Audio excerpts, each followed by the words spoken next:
Salut les matelots, bienvenue sur la chaîne du Captain Cook.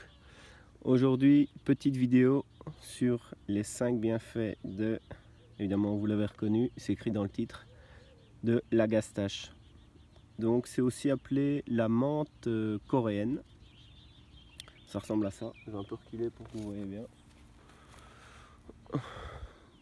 Donc ça doit faire là 50-60 cm, c'est sa taille maximum.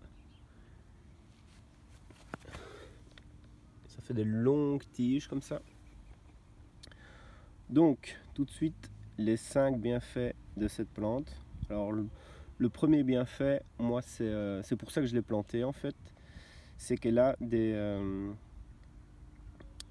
des capacités, elle a des bienfaits expectorantes en fait. Donc c'est à dire que moi j'ai souvent le nez bouché en hiver ou en été, et ça, que ça soit pour les poumons, bronches, contre les rhumes et tout ça, ça a pour but d'assécher en fait un peu vos voies respiratoires. Donc moi encore une fois, je suis pas médecin, mais j'ai testé. Donc faire des infusions de quelques feuilles d'agastache comme ça, et ça fonctionne directement chez moi. Donc je vous invite vous aussi à tester et me dire ce que ça a comme effet pour vous. Mais en tout cas pour moi ça marche. Le deuxième bienfait, c'est que c'est un sédatif naturel. Donc si vous avez du mal à vous endormir, ou si vous avez des insomnies, pareil, n'hésitez pas à le consommer. Donc on peut consommer les feuilles fraîches ou bien en infusion, ou aussi l'huile essentielle qu'on retrouve principalement dans la fleur. Bon, ça je fais pas, je mange directement frais, mais je dois dire que ça, j'ai pas trop d'insomnie, donc je pourrais pas m'exprimer par rapport à ça. Mais pareil, essayez et dites-moi quoi dans les commentaires si ça a marché pour vous.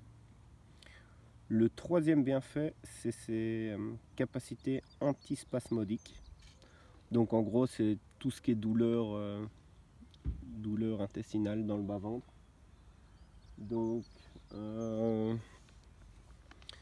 Donc pareil, en fait, antispasmodique, c'est pour éviter qu'il y ait des spasmes, donc des mouvements de contraction involontaires dans votre système digestif. Pareil, avec ça apaise. Je vous avoue que j'avais ça quand même assez souvent quand j'étais dans ma vingtaine, mais maintenant je n'ai plus jamais ça. Donc je pourrais pas non plus vous en parler. Le quatrième bienfait, c'est si vous avez des faiblesses cardiaques, même ainsi minime soit-il, ça peut vous aider à régler votre rythme cardiaque. Pareil pour ce quatrième point, je ne suis pas assujetti à ça, mais à tester, à voir. Et le cinquième bienfait, c'est que c'est un excellent cataplasme. Donc si vous avez des brûlures ou des plaies, et ça j'ai testé par contre, lors d'une chute en vélo, j'étais bien éraflé sur du macadam.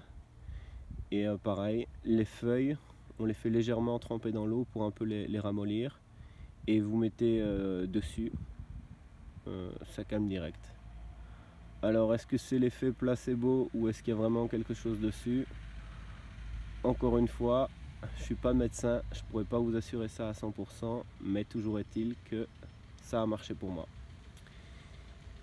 Alors quelques petits conseils sur la plante en elle-même. C'est un vivace, donc on peut la laisser comme ça. Elle reprend en hiver directement. Moi ce que je fais par contre, je laisse quand même, ici on va le voir, ici dessus, ça c'est une ancienne tige, je laisse, normalement ça fait des belles fleurs bleues, je vous ferai une autre vidéo dessus, ça fait des belles fleurs bleues, et donc je laisse une tige pour que dans le jardin on puisse assez facilement repérer où est-ce qu'elle se trouve. Et alors la petite astuce pour reproduire cette plante, c'est les graines, très facile aussi. Une fois que ça monte en fleurs, hop, ici on voit dedans, il suffit d'émietter un peu ça, toutes les graines sont dedans, Donc c'est assez facile et c'est très reproductible. Donc il suffit de remettre en terre et hop, c'est reparti. Donc voilà un peu pour les infos. Je compte faire une bière aussi de ça à l'agastache. Laissez-moi un peu dans les commentaires si ça vous intéresse. Peut-être combiner agastache avec menthe classique. Donc ça serait une bière blanche. Donc ça serait un projet aussi à venir. Et on va peut-être essayer de refroidir. Ouais, refroidir, mais reproduire d'autres blanches aussi avec des herbes aromatiques. Il y a basilic thaï aussi. Et peut-être un combiné coriandre fraîche et coriandre en graines. Donc pareil, n'hésitez pas à mettre ça dans les commentaires si ça vous intéresse. Et likez, partagez. Et on se retrouve bientôt. Ciao, ciao, plus.